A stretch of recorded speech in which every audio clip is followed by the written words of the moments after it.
Hello friends, આજે આપણે બનાવીશું પંજાબી શાક. એના માટે જોઈશે આદુ મરચાંની પેસ્ટ, 2 થી 3 મીડિયમ સાઇઝના કાંદાની પેસ્ટ, 2 થી 3 ટમેટાની પેસ્ટ, 3 થી 4 ચમચી તેલ, હળદર, ધાણા જીરું, ચટણી, પંજાબી મસાલો, 250 ગ્રામ મેં અહીંયા પનીર લીધું છે. તેમાં અડધા પનીરને ક્રશ કરી લીધું છે અને અડધા પનીરના ટુકડા રાખ્યા છે.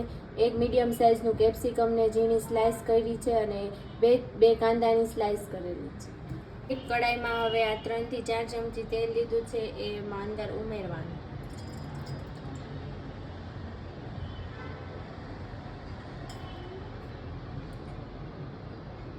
તેલને સ્લો ટુ મીડિયમ ગેસ ઉપર ધીમા તાપે ગરમ કરવા દેવું. હવે આપણું તેલ ગરમ થઈ ગયું છે, તેમાં થોડા કેપ્સિકમ ઉમેરીએ.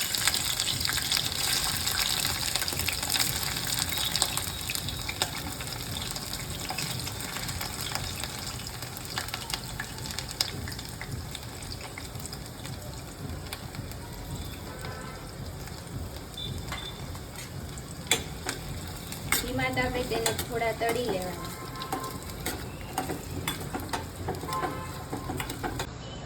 કેપ્સિકમનો કલર ગોલ્ડન બ્રાઉન થઈ ગયો છે, તો હવે આપણે એને એક પ્લેટમાં કાઢી લઈશું.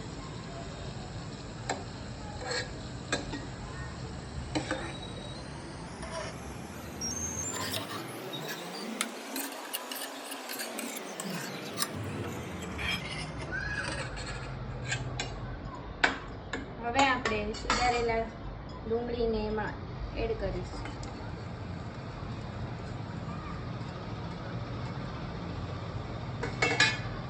તેને પણ સ્લો ટુ મીડિયમ ગેસ ઉપર ધીમા તાપે ફ્રાય કરી લઈશું.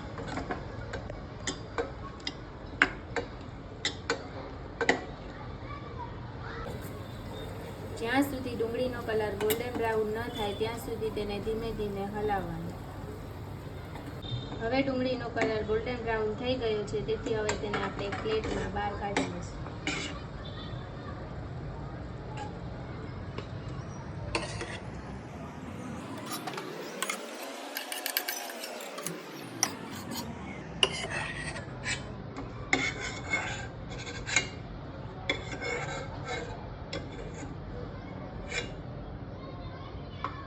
હવે તેમાં થોડા પનીરના ટુકડા કર્યા હતા તે એમાં અંદર તળી લઈશું તેલમાં.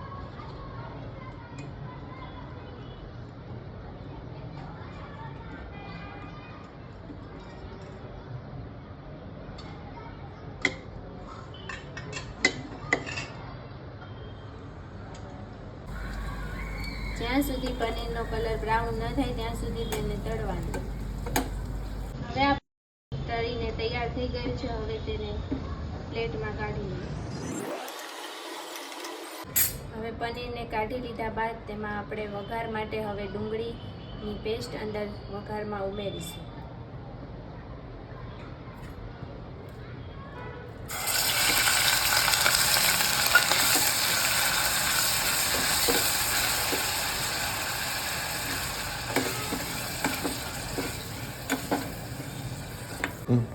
હવે આપણું તેલ છૂટું પડી ગયું છે, તેથી હવે એમાં આપણે આદુ મરચાંની પેસ્ટ ઉમેરીશું.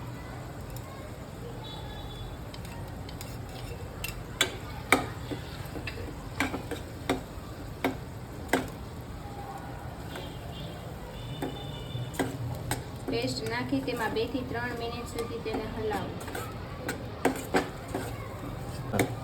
2 થી 3 મિનિટ હલાવ્યા બાદ હવે તેમાં આપણે ટમેટાની ગ્રેવી ઉમેરીશું.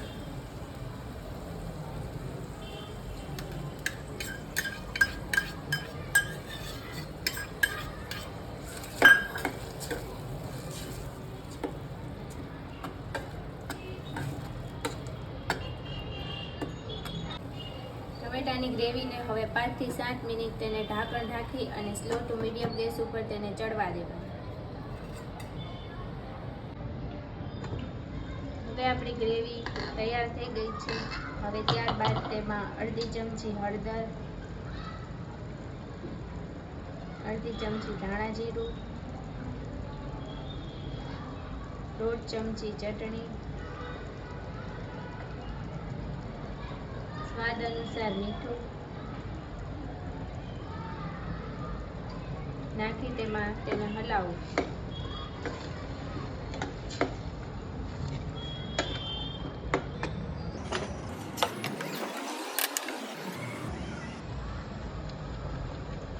ત્યારબાદ તેમાં પંજાબી મસાલો પણ ઉમેરવો.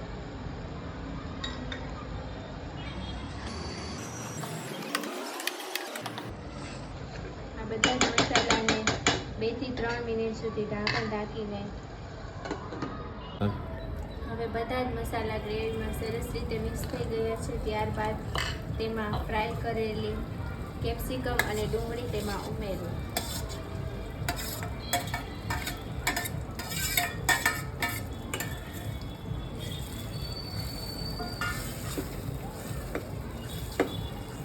સ્ટાર્ટ. 5 મિનિટ તેને રાખ્યા બાદ તેમાં પનીરના ટુકડા ઉમેરવા.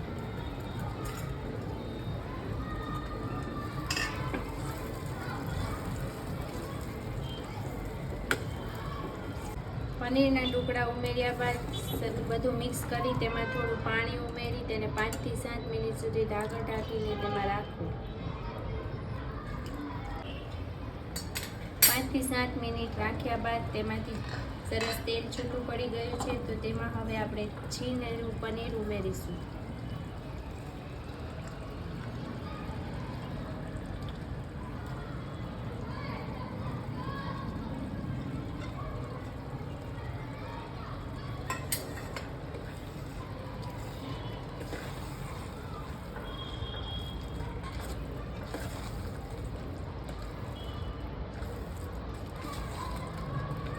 હવે તેને મિક્સ કરી તેને 3 થી 4 મિનિટ માટે ઢાંકણ ઢાંકીને સ્લો ટુ મીડિયમ ગેસ ઉપર થવા દઈશું. 3 થી 4 મિનિટ રાખ્યા બાદ હવે આપણું તેલ સરસ છૂટું પડી ગયું છે, તો તેને હલાવી